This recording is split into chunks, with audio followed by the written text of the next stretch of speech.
We're now going to turn to our In Conversation, and I'm very grateful to Berwyn Kinsey, who is from Discover Medical London, to chair this session of questions. So if our three speakers would please come up here. And I'd just like to thank Berwyn, because I know he's been absolutely instrumental in supporting lots of our activities. Berwyn, are you going to sit over there too? Excellent. So I'll leave it to you to take forward. Okay, thank you very much. Thank you, everybody, and welcome to the In Conversation part of the evening, which is very much your part of the evening. We've been engaged, I think, in a degree of time travel so far tonight. The exhibition itself is an act of time travel, travelling back into Dee's mind through the vessel of his books, if you like. But it's an act of time travel in another way, a time travel back to the time of Derek Jarman, believe it or not, because the exhibition has an exhibition artistic film. A film commissioned by the artist Jeremy Miller. And in Jeremy Miller's film, you'll find that Jenny Runacre, who was so redolent there as Queen Elizabeth, plays the voice of the narrator, who will tell you all about the life of Dee from his time at Cambridge, where he first sent a scarab beetle scaling up towards the heavens, right towards his time in Paris. So I would encourage any of you to go online to hear Queen Elizabeth narrate the life of John Dee, a remarkable experience now that you know the provenance of the actress. As I said, this is very much your time, and I will be coming out to you in a moment for questions, of which I'm sure there are many. Before we start, though, I hope you'll indulge me in one question of my own. I was really struck by this term of Dee as an innocent, eternal optimist, if you like, and equally struck by our kind of modern conception of this Elizabethan era and the Tudor era generally as being a time really not of innocent optimists, a time of cynicism, a time of stealth and strategies. Was he a man of his time, as the name Renaissance man might suggest, or out of his time? How did he fit within the context of his period in history, do we think? I'll start either with Bill or with Debs. Who would like to start? I think we'll go in order of speaking. Yeah. Yes, go on, in the order of speaking. Yeah. I don't really think that he fit in terribly well. Okay. I think this is why he had so many financial difficulties. Because I think people found him incredibly difficult to take. A little bit of John Dee went a long way. And so when he was trying to get a position or get financial backing or, these sort of more optimistic plans, I think there were always these voices who sort of said, hang on, let's think about this for just a minute. And somebody who had more of that contemporary kind of savvy feeling. So in a weird way, he's very much of his time, and yet he's not in this crucial political way. Not able to play the game, perhaps. Does that come across in the books, Katie? Yeah, Is marginalia? I think not able to play the game is how I would conceptualise it, in that he's very straight down the line. I like to think of this ship picture as maybe showing a bit of different personality. There's a bit of whimsy there maybe, but most of the time he's kind of right down the line, nothing here about the horse, or I'm going to add up in the same book where he notes the Trojan horses that mentioned, he also adds up all the ships in the Greek fleet. And makes notes carefully. You'd think he'd get bored halfway through, but he doesn't. He gets the whole way through, and he thinks there's a proper way to do something, and he's going to do it the proper way, and having done it the proper way, he ought to achieve success. And then, as now, I think you have to jump through hoops. So if you want preferment at court, you have to flatter the Queen. And, today when you want a good job, you have to write a nice shiny cover letter. You can't just be qualified for it. And Dee isn't on board with that at all. He thinks he should succeed by right because he's very smart, and he was very smart. But, yeah, the world doesn't work that way. So how do his works, like proclaiming a new British Empire, fit within that? Is that his attempt to reach out and be a political operator, or is that part of the earnestness? Did he genuinely believe it? First of all, I would say he was a political operator. Yeah. I would not dismiss him quite so quickly. I think he's one of those people who's in a think tank or in a Quango or something like that. How many of their names do you know now? Mm-hmm. He's a behind-the-scenes operator who's providing support for other people's arguments. As it happens, most of his arguments were not enacted, were not taken all that far. But as I hoped to show, he, like many other people like Athanasius Kircher, there are certain people who have the ability, it seems to me, not to necessarily see into the future, but to put down some markers for things that just take a while to come into being.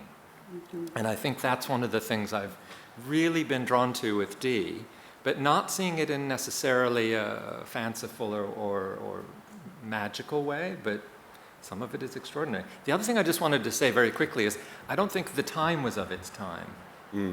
Is that I think this period is incredibly important for its multiple temporality. And that's, again, the other thing that I really hoped to show, that I think Derek Jarman was playing very 1970s games, but he was also absolutely spot on in terms of a period that itself, this is Cicero, but with a 16th century ship. That ship did not exist in Cicero's day, right? They have no problem with anachronism. And so I would want to make it that multiple time frame. And of course it's notable that the great dramatist of the period, Shakespeare, writes practically nothing in his own time period. Right. Everything is anachronistic. That's right. So can I turn to you? I'm sure there are lots of questions. So hands up, please, and we've got microphones that will come out to people. There's a gentleman up there in the green, just here. And then if anybody else has got one, and there's a gentleman here as well. So I'll come to two people. This gentleman first. Off you go. Thanks very much for the talks, first of all. Do we have any sense of the continuum of how seriously his various interests were taken by his contemporaries? So obviously he's taken very seriously as a mathematician or as a promoter of mathematics, and astrology is mainstream. When he starts talking to angels directly, how do other people in his time react? So I think this is the fascinating one, isn't it? Because what we might think of as being mainstream today, and what seems extraordinary to us, may be quite different from what was extraordinary or mainstream then. So what was mainstream? What was outlandish then, do we think? Well, people took his angel conversations quite seriously. Yeah. And so there's remarkably few voices that are raised to question whether or not he was able to speak with them. In fact, you know, in one famous story, news gets back to the Vatican that there's this man in Prague talking to angels, and the Vatican has proclaimed that the age of private revelation has ceased, and so they are a little worried about this, and they say, could he come on down and have a chat with us? And the angels said to Kelly, don't go. So again, you know, seeing into the future, very, very prescient. So you don't get that kind of belief that that this isn't happening, or in fact that it's not very important that it's happening. We're a while before the delusion, but you might have a different take on this. Just going to bring Katie in as well by saying I think the thing he's most seriously Pursued as is a book collector. And there's endless evidence that people are after his books. Very unusual case where they were dissolved and scattered almost immediately. They did not pass down through his family or through any institution. And it's extraordinary how many of the other great book collectors in the 17th century, like the one we just saw that inscription from, I narrowly missed his manuscripts. I hear they're buried in a field. You know, there are all kinds of rumors flying around throughout the 17th century. So that is something where he's very, very seriously. Yeah, he's eminently collectible, even from before the point of his death. People are stealing books from him. Am I mic'd? Can you hear me? Yeah. People are stealing his books, even from, before the time he's dead, and collecting him. And then as soon as he has died, people are digging up his garden to get to his manuscripts. And the manuscripts of his diaries that we have, the Angel Conversations, are manuscripts that the collector Robert Cotton found supposedly in Dee's garden. And I think that's, there are a few people are so keen to get their mitts on so quickly, I think. And the thing to note is that Dee was very generous with his books in his life. He let people into the library when he was there. He shared his knowledge with scholars. He invited people in. He was trying to create almost a kind of research hub for people to come to. He'd petitioned the Queen Mary, to create the first national library. Again, an idea before its time. So in a way, he created his own trouble by making his stuff so available. People knew what there was to try and steal and collect. Yeah. And so whilst what seems extraordinary to us, the angelic conversations, of course we should bear in mind that the Church of England and the Catholic Church still have exorcists on their books, so how extraordinary really is it? But the mathematics was new. The mathematics was something that was alien to people, wasn't it, at the time? This was something he was doing that wasn't mainstream. There was a gentleman up here. I fear I may be continuing the same conversation, but the best and most succinct description of him, I think, was in the paper for the NSA, where he was actually described as a one-man RAND corporation. My question was, as I say, partly following on to that, in that for me, his importance is not so much what he actually did, it was the fact that he made that available to others who themselves were extremely influential within the cognoscenti during the 16th century, and indeed the political sphere and the navigational sphere and so on and so forth. And it was the fact that he made that knowledge available to so many other people that enabled that knowledge to be disseminated. Deborah, Sorry, can I just jump in? Because, I mean, and yet, the source of a lot of the mystique, I mean, you wouldn't be here, I don't think, if he was just straightforwardly smart or had discovered some old text. I mean, he plays on the power of secrecy, which is very true to Rand Corporation. There's that idea that he knew something that other people didn't know. And he didn't have to reveal what it was necessarily. The power was almost all in the just knowing it, letting it be known that he knew. And I think that's something that I picked up on very early. And again, there's a very bad, frankly, I hope he's not here, I don't think he's still alive, but there's a very bad biography about Dee as 007 and as a spy. Good, I think he's long gone. But it's really putting its finger again for me on something, which is about the power of those secrets. It's all through, that's what he trades in. Because it's difficult to tie him to a discovery. He's not a man of a single achievement. He's a man of knowledge. That's right. So the gentleman was saying that maybe it's through his influence. Can we trace his influence through other people? Oh, definitely. I mean, I think that this is in part why he had such, again, that kind of interesting experience of being always welcomed into a court, but never getting that kind of position that he was always seeking. Because again, everyone imagined he had the secret they wanted most to know about. So for for Stephen of Poland, it was alchemical. For Rudolph, it was alchemical. For Elizabeth, I think it was more navigational and maybe a little bit of occult and astrology on the side, but so mathematical. And it was, that mystique, the very nature of this kind of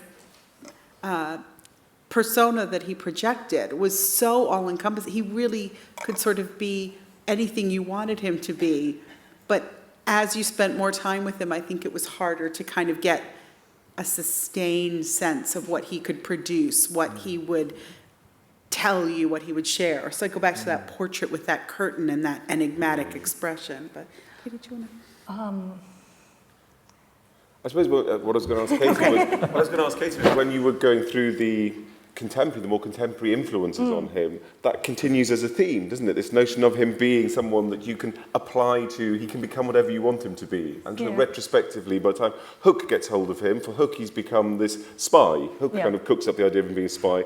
The early psychologists think he's delusional, and then he becomes a hero of kind of mystics in the 19th century. So that almost continues after his life, doesn't it? After his time, I find that the diversity of opinions about him much broader. I mean, maybe it's just people, when someone's still alive, want to be a bit more polite, but there are lots and lots of mentions of Dee all over the place, but an awful lot of them during his lifetime, say that wonderful philosopher or that great mathematician who is an atlas bearing mathematical knowledge on his shoulders, or that great physician even, Dr. Dee. But then later, when people start writing his biography or his history, they say, well, he was a great mathematician, but he was also delusional, or he was greatly misguided, or and Dee spends so much of his life arguing against these accusations of him as a conjurer. And I do wonder if he protested too much.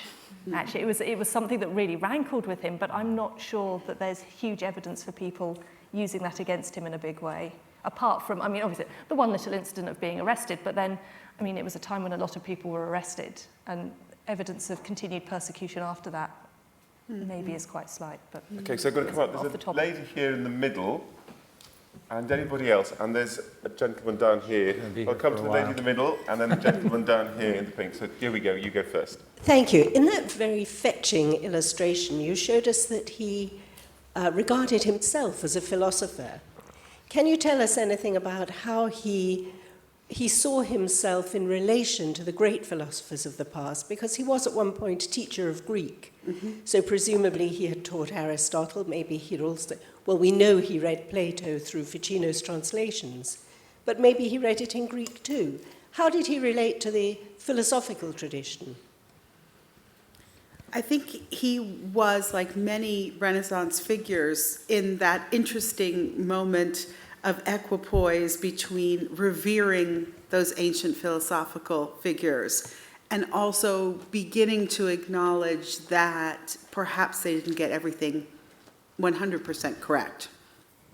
And this often, again, he was so concerned with getting it right that this would lead to some, pretty intense textual wrangling, but in the margins. He says this, but another philosopher will say that. And again, he was a great reader. So I'm not sure he read every one of his books. I remember looking at his copy of Ficino, and I remember being struck by the one thing that he wrote in the margins was no Ficino, which wasn't what I expected. But he did, he was really trying to, again, get to that idea, okay, what's the truth? Who was closest to the truth as a guideline?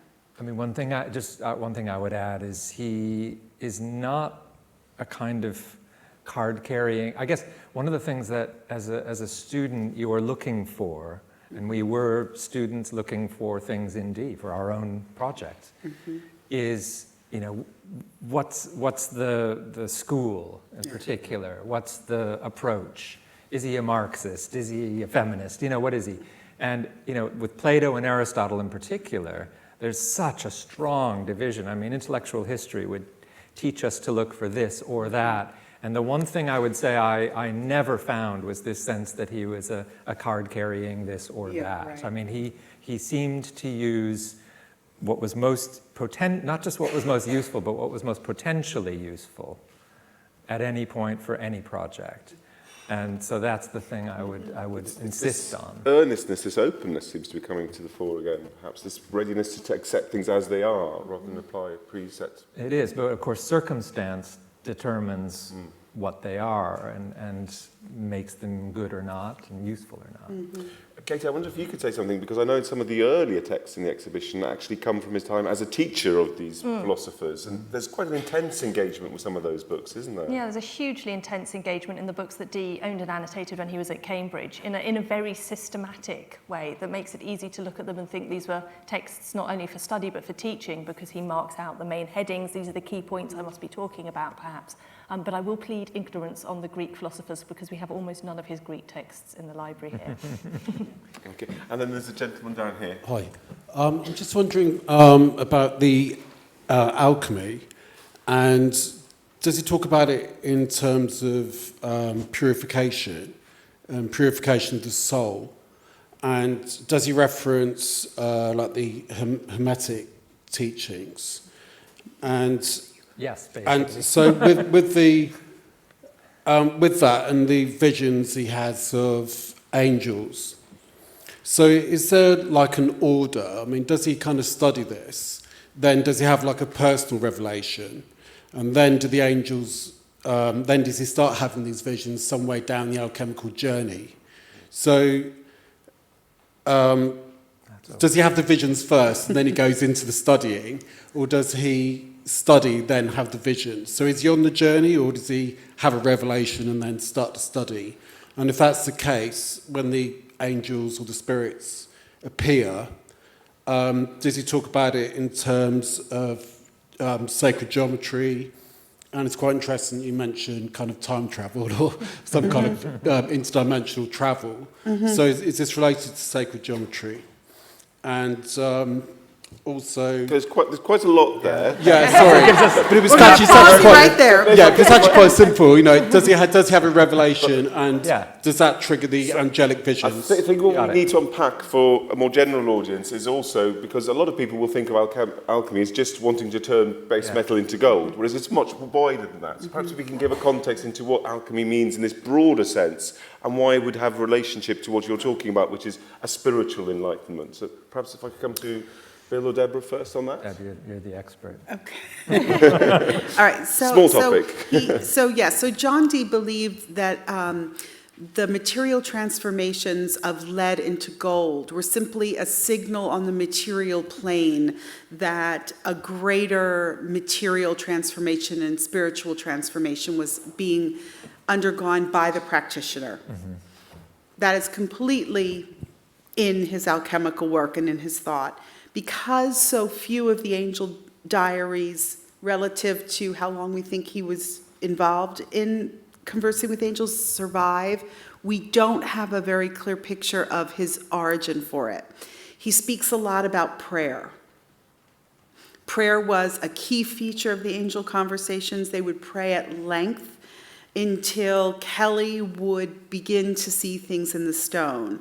It's quite important for everyone to realize Dee never saw anything.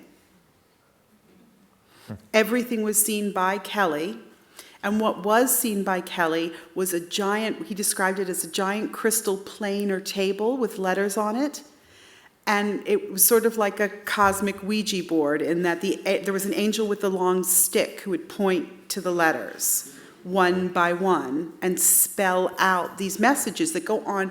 Again, just think about how much time we're talking about. So it's, Dee abstained from sexual relations with his wife before important moments in the angel conversations. He talks about the purification of the body. He makes notes in his books about wearing white clothing. We're not sure if he does that part or not. So this was a spiritual practice for him, much as alchemy was a spiritual practice. But in terms of which came first, it's impossible unless something new unless a new field is dug up and we find something new. We don't have that answer. The one thing I would add, just to go back to this amazing Derek Jarman comment that he's interested in Duchamp and alchemy in relation to Dee. What I think he's talking about there is a couple of different things. One is that symbols are always multiple, that all signs are multiple. And so one of the things that Dee is constantly grappling with is, as everybody working in these areas, what does this mean? Is this symbol for lead, or is it for a planet? Or, there in this period, there are always multiple meanings or potential meanings for a symbol. And that ability to move between symbol systems is one of the things Dee is reading for, but also one of the things Dee is master of. The other thing is, with Duchamp, again, there's this idea with alchemy, and Duchamp's very strongly and directly influenced by alchemy, again, that there's what things are, there's what they're becoming, and there's things in between. And it's that between. There's something about not necessarily to get, Philip Pullman between worlds, that kind of thing, but there is something about an ability to see between worlds that I do think is quite extraordinary in these records. Can I say one more thing? Yeah. In the that short film with Derek Jarman, the figure that appeared, and his symbol is obviously Mercury, or something based around Mercury. So that figure is it not Hermes or something? Yeah. So, right. And also the picture, with the skulls underneath, that's him looking into the underworld. So it's all the Assyrian legends and the underworld actually coming to life. Great. because he actually sees them, he can see interdimensionally. Great. Thank you. Okay, so I'm going to take, there's a lot of hands up, so I've only got time, I'm afraid, for a few questions before we depart. So, gentleman here with a beard, someone can see him, and there's a gentleman here and a lady here in front of him, so just here in this, on the aisle here. Okay, and off we go, gentleman here in the middle. Dee and Kelly have been linked to the Voynich manuscript, which is an untranslated, mysterious manuscript. Would you like to comment on that? Okay, so would anyone like to comment on whether Kelly was linked to a particular manuscript? Now, no one looks particularly keen, so I'll say it's incredibly beguiling as an idea, but the evidence is, I think, mainly that it's a beguiling idea.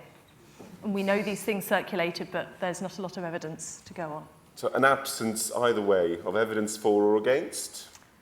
As far as I'm aware, yes, but there are a lot of beguiling and exciting manuscripts out there that we might think that Dee had at one point owned, and he can't have owned all of them. There are no more exciting or beguiling manuscripts than the Voynich No more beguiling than the Voynich. But we don't know. No. That's basically. We don't know. No. Except the physical evidence increasingly points to the fact that it was made in the 15th century. In terms of the scientific analysis, if one wants to go that route. Yeah. So therefore would predate It them. would predate Dee. So I'll come to the lady here. When they were in Poland, didn't he say Nadini, when he was writing back to Elizabeth I, says to look for pillars of smoke in the forest of Dean? And, they did, and they found that there were, was it French or Spanish spies there damaging wood that would have been very important for shipbuilding. So, these spirits did in fact give very important information. But then if, as you say, he wasn't directly getting them, Kelly was. Was it either a supernatural thing or Kelly was working as a spy and he just didn't know about it? Yeah. So there's a question here about when a prophecy appears to have had some truth in it. How do we explain it? Can we explain it? No. No. And this, I suppose, is part of the intrigue. Well, I mean, again, there are fascinating issues about, questions of authorship when we come to the conversations. It's one of the reasons I love the word conversations, because when we're having conversations with someone, we're not actually trying to figure out, well, okay, wait a minute. Well, most of us aren't. Is that your idea? Is that my idea? Because conversation is a living, breathing thing. It's like tonight or a theatrical performance. There's something that happens between all of the people who are in that conversation. There's real evidence in the conversations that they have got books open from the library whereas we might think that the fact that the angels say something that's exactly like something in one of Dee's books is a reason to doubt the angels. Dee himself thought, this is fantastic. My books confirm it. Yeah. And so there's just these moments of where, that what was really happening is a very challenging thing to come to terms with. And I think the most important thing for me is knowing that Dee believed 100% he was speaking with spiritual beings about matters of great importance. And that's good enough for me as a historian in terms of then taking them as seriously as he does. So Dee's authenticity is unquestionable. I just don't know. We just don't know enough about Kelly to be able to. Kelly hasn't left us with the same amount of evidentiary baggage. I can only take one question, and it's from the lady there in the middle of the row. There's a gentleman with a mic already. Oh, is there? Oh, well, it's the gentleman with the mic, I'm afraid, has it. That's the last question. we'll ask you later, outside. Yes, we'll get. Yes. No one's running away, so please do ask everyone afterwards. Gentleman here. Okay. As a further insight into the mind of Dee, as a collector of books, I envision someone with a favorite shelf, maybe in their study, maybe by their bed. I'm wondering if there's any evidence as to what might have been his favorite subject or books besides the Bible. Well, what a great Great question. question. Yeah. What was John Dee's favourite book, I think is what we're searching for here. Great question. Katie, you've been living with these books for the last 3 years. For your own acknowledgement. Well, I suspect that John Dee's favourite books, I don't think he could possibly have had just one, are the ones that we don't have here. That they are some of the books he took travelling with him, the ones he couldn't bear to part with. Certainly they were his favourite books at that period in his life, and we know that lots of them were his Paracelsus books by Paracelsus, the physician and alchemist, which speak to many of his interests, his interest in alchemy and also his interests in medicine. And many of his Hermetic books as well, I think, went with him on his journey. So, I mean, which books would you take with you if you were going to go on a long and dangerous journey is quite a good indicator. I wouldn't like to say which was his most favourite, because you can't tell from how they're annotated which, you can't say it's the one that he worked over most heavily or it's the one that he did the neatest marks in. I think he would have hated that question, what's your favourite book? That's a cop-out answer. Truly stumped the doctor. Yeah. Okay, Bill. Just a quick thing, which is that there's a very strange reference. It's funny that you should say, was there a shelf near his bed?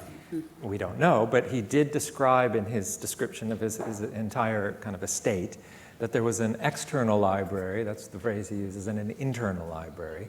And it's pretty clear that the books that we know about were from the external library. So there may have been an entire secret inner library. So no inner sanctum at the British Museum, but one in the house at where it Mortlake. is. Must be at the British Museum. And Deborah, finally. I think it would have been the books that the angels revealed. Yeah, good answer. Yeah. I mean, I think if his house was on fire, that's what he would have gone for. So maybe that's a way of thinking about it. And I hope all of you will take the opportunity of the next hour or so that we have while the college is still open, the exhibition is still available to you, to pick out your own favourite books. Don't take it. Library. Please don't take it. Not to take away, I have to add. Or Katie will be chasing after you down the street. Thank you so much. Can we just thank our panellists? Thank you so much.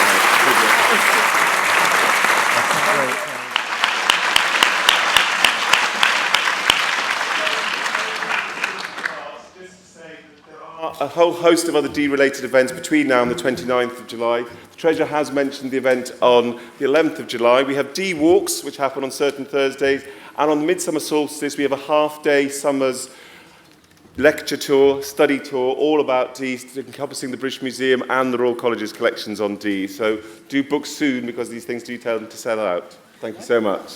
Thank you. And can I just thank all of you? Thank you.